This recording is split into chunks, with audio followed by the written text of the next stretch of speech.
పథకాలు దివ్యాంగులకు సంబంధించి పథకాల బకాయిలు వెంటనే చెల్లించమంటూ ప్రభుత్వానికి అయితే రిక్వెస్ట్ చేయడం జరిగింది. దివ్యాంగుల సంక్షేమ పథకాలకు సంబంధించి 10 ఏళ్లుగా పేరుకుపోయిన బకాయిలను విడుదల చేయాలని తెలంగాణ వికలాంగుల సహకార సంస్థ చైర్మన్ ముత్తినేని వీరయ్య విజ్ఞప్తి చేశారు. ఈ మేరకు ఆయన జాతీయ వికలాంగుల ఆర్థిక అభివృద్ధి సంస్థ మేనేజింగ్ డైరెక్టర్ అనిల్ కుమార్ను కలిశారన్నమాట ఢిల్లీలోని. ఈ సందర్భంగా తెలంగాణ వికలాంగుల సహకార సంస్థకు వివిధ రకాల పథకాల కింద రావాల్సిన బకాయిల వివరాలతో వినతి పత్రాన్ని అందజేశారు.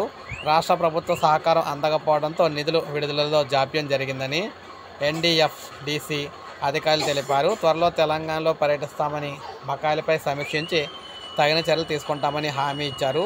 అనంతరం Veeraiah NDFDC chief general manager, corporation companies కార్యదర్శి, మిగిలిన వారు అందరూ కూడా దీనికి సంబంధించి ఇందులో అయితే ఉన్నారన్నమాట.